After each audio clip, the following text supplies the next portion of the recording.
Every time you use the wrong card abroad, you're paying a tax that goes straight into the bank's pocket. Every time a terminal asks you a question and you pick the wrong answer, you lose 3 to 7% of that transaction, silently and with a smile. There's a 3-tier payment system that experienced travelers use. It costs you nothing to set up if you're already carrying the right card. Want to know what it is and what that terminal question actually means? Then stick around.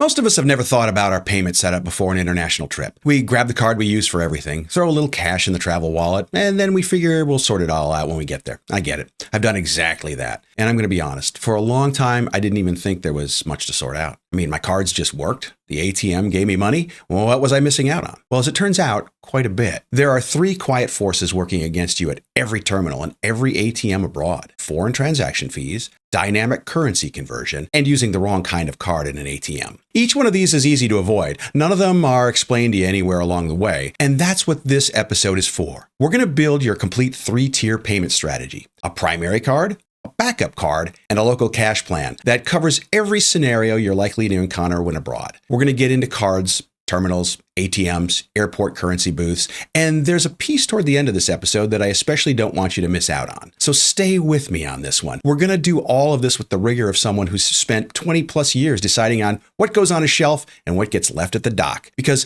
a 3% margin hit on every transaction isn't some simple rounding error. It's real money, and that money belongs to you. Now, let's go build your system. Before we get to the system, I want to spend maybe 60 seconds with the math, because the math is what makes this worth doing. If you and your travel partner spend, let's say, $25,000 a year on travel, airfare, hotels, meals, excursions, everything, and you're putting that on a card that charges a 3% foreign transaction fee, you're paying $750 a year in fees that do absolutely nothing for you. I mean, no rewards points, no miles, no travel credits, just a line item that quietly drains out of your account. At $50,000, which for a couple who travels pretty seriously, it's not an outrageous number. That's $1,500, just gone. At $100,000 in annual travel spending, now that starts to apply to people who travel frequently or travel expensively. We're talking $3,000 a year in preventable fees. I want to be clear. I'm not here to judge what you spend on your travel. I know what it takes to put together a good, real international trip for 2 people. The flights, the hotels, the experiences you actually want, none of that is cheap. And you worked for every single dollar of it. So when I tell you that a card switch can save you hundreds or potentially even thousands of dollars every year, I'm not talking hypotheticals now. I'm talking about your real money and what we're going to do to make sure that it stays yours. Now, let's get into that switch and what it actually looks like. The first tier of your payment system is your no foreign transaction fee, or no FTF travel card. This is your workhorse abroad. This is the card you lead with at every restaurant, every hotel, and every shop. The rule here is simple. If it charges a foreign transaction fee, it doesn't go in your international wallet. Let me give you some examples from the major institutions. From Chase, you got the Sapphire Preferred or the Sapphire Reserve card. From American Express, you have the Gold or the Platinum card. And from Capital One, you have the Venture or the Venture X, just to name a few. Now, I carry the Chase Sapphire Preferred internationally. It's a Visa Signature Network card, which matters, and we'll talk about why in just a little bit. It's $95 a year. It's a 0% foreign transaction fee card, and it's the first card out of my wallet pretty much every time in every country. If you're sitting there wondering whether your card charges a foreign transaction fee and you're not sure, this is the moment to find out. Pull up the card's terms, search the card name plus foreign transaction fee, or just call the number on the back of the card, and if that answer is anything other than 0, you have a decision to make before your next international trip. Now, the primary card has a partner. Think of it as your co-pilot in your wallet, and that co-pilot has one specific job. Now, as I mentioned, that backup card has one job: to step in when your primary card can't. It's to be the co-pilot who takes over when the captain is temporarily out of the seat. This isn't paranoia, it's called planning. Cards get flagged for fraud, cards get lost, cards can get demagnetized by the hotel key card that's been sitting next to them in your pocket all week. And all of these things can happen at the worst possible moment. I carry the Amex Gold internationally as my backup card, and I've had that card for more than 20 years. There's a story attached to it that I think is worth telling too. A few years back when I was in Mexico, I woke up to fraudulent charges on my Amex. Not one, but several. They'd appeared within a day of legitimate transactions, and Amex caught it before I even noticed. They called me proactive. They walked me through the charges, they confirmed which ones I'd made, and then they reversed all the rest. They canceled the compromised card, and then they FedExed me a replacement that arrived the next day at my room. That's it. That's the whole story. Bogus transactions reversed, card in hand, trip continued. That's real peace of mind, and that's what a good financial partner looks like. I also want to call it something that most Americans don't think about until they're standing at a counter in a small town in the south of France. With a line forming up behind you and everybody getting anxious. Amex is not accepted everywhere internationally. Now, it's a lot better than it used to be, but it's still not quite Visa. And that's exactly why my primary card is a Visa, the Chase Sapphire Preferred. And then my backup card is my Amex. Different networks, different strengths, one system. I actually learned this lesson the hard way many years ago in St. Martin or Nevis or somewhere in the Caribbean. I don't exactly remember where, but I found myself pulling out my Amex at a restaurant and they wouldn't take it. Visa coverage would have solved that problem in seconds. Now, fortunately, I had a backup to the backup, which we'll get into in just a little bit, but I filed that one away for future reference. Now, I've got an entry in the old ledger here, specifically about Amex and international travel. It's written in straightforward terms. For me, I lead with the Visa abroad. The acceptance gap is real. It's a lot smaller than it was, and it varies from location to location, but it will catch you eventually if you don't expect it. Just plan accordingly, all right? Your primary card is a no foreign transaction fee Visa or MasterCard. Your backup card is a different network, also no foreign transaction fee. 2 cards, 2 networks, 1 complete system. Now let's talk about point of sale terminals. This is the part of the episode I want you to remember the most. At some point on your trip, you're going to be standing at a terminal, at a restaurant, a hotel, a shop, and the screen is going to ask you a question. This is called dynamic currency conversion, or DCC for short. And the way the question is framed, well, it's designed to separate you from your money for your convenience, as if paying in your home currency is doing you a favor somehow. Well, just so you know, it's not. What it's actually doing is letting the merchant's payment processor set the exchange rate instead of letting Visa or MasterCard do all the heavy lifting. And the rate is almost always worse. By how much? 3 to 7% above the interbank rate is not an uncommon range. Now, on a small purchase, we can call that a rounding error. But on a larger purchase, like say a hotel bill or a rental car, that starts to become a meaningful number. Last year, I was at a restaurant in Dubai. The staff brought out the POS terminal right to the table. POS stands for point of sale, and it's that little portable credit card machine that allows you to pay your bill right at the table. It's very common there, and the screen gave me a currency choice. It honestly almost tripped me up. That's how subtle it is. If you've traveled internationally, you've probably seen this prompt and didn't even know what it was. I almost didn't catch it, and I was already looking for it. Here's what you do. Always pay in the local currency. Always.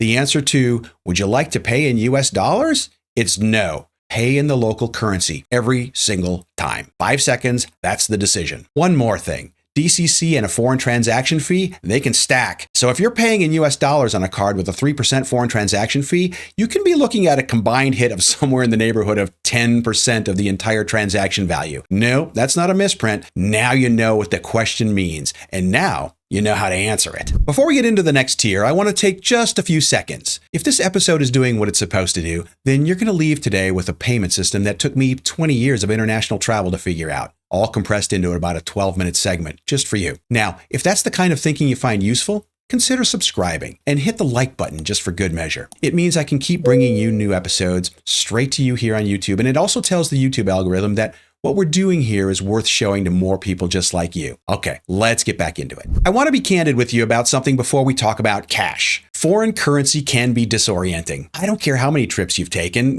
When you're standing in that market stall in Bangkok or maybe settling up with a taxi driver in Marrakesh, handing over a colorful bill with some number on it, that means absolutely nothing to you, well, it doesn't really feel like you're spending money. It feels like you're throwing pretty paper at someone and just kind of hoping for the best. Back home, I know what a carton of eggs costs. I know what a tank of gas costs, but I have no intuition whatsoever for what 2,000 yen means in any area of my daily life. That frame of reference doesn't exist until you've been somewhere long enough to build it. And that's worth calling out because it's part of why people carry way too much cash and feel anxious about it. Or they carry way too little cash and run short at the worst possible moment. Here's the framework. Carry enough local cash for 2 to 3 days of discretionary spending. Smaller purchases, local vendors who don't take cards, gratuities, transit fares, anything you'd hand over a bill for. Not your whole trip budget, just a working float. In Dubai, before leaving the airport, I stopped at a currency desk and exchanged $80 US into dirhams for gratuities, for small purchases, for the first day before I got oriented. The rate wasn't good. I knew it wasn't good, but for $80, the convenience math worked for me. Anything larger than that, I'd have walked past that desk and found a different option.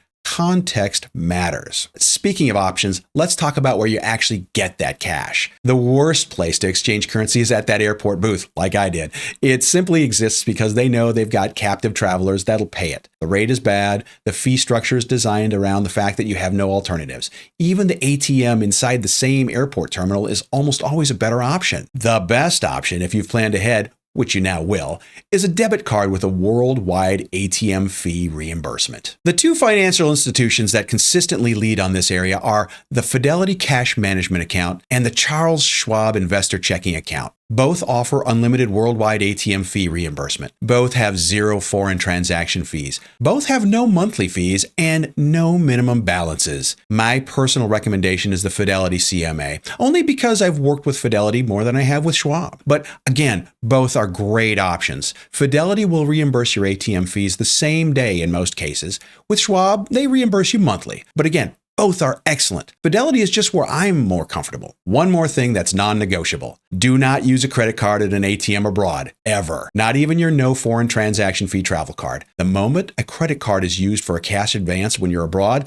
the fees start and the interest clock starts ticking immediately. There is no grace period. The Fidelity debit card solves this completely. Use it at the ATM. Use your travel card at the POS terminal. Just keep those two lanes separate. So let's pull it all together in one place now. Tier 1, your primary card. No foreign transaction fees on the Visa or MasterCard network. This is the card you lead with everywhere, every time. Tier 2, your backup card, a different network, also no foreign transaction fees, and a different level of customer protection. This card's job is to exist. Remember, it's your co-pilot. Tier 3, a dedicated debit card, Fidelity CMA or Schwab Investor Checking, paired with a local working float of local cash. 2 to 3 days of discretionary spending may be sourced from an ATM, but not the airport booth. And then the one question at every terminal, local currency or home currency? The answer is always local currency, and that's the system. It took me 2 decades of international travel to arrive at this organically. You've got it all in about 12 minutes.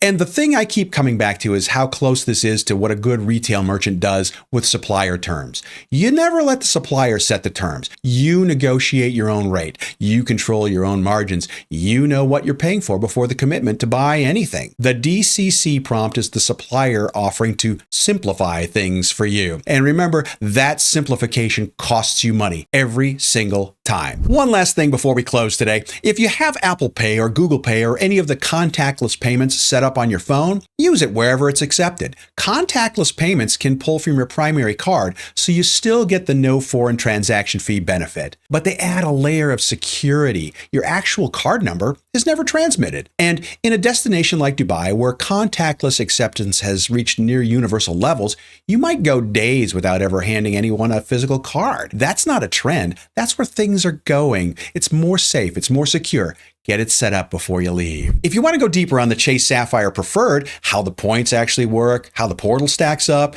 and whether the annual fee actually pays for itself, that episode is already on the channel. Right over here, go check it out and learn how to maximize your credit card points. And that, my friends, is better Latitude.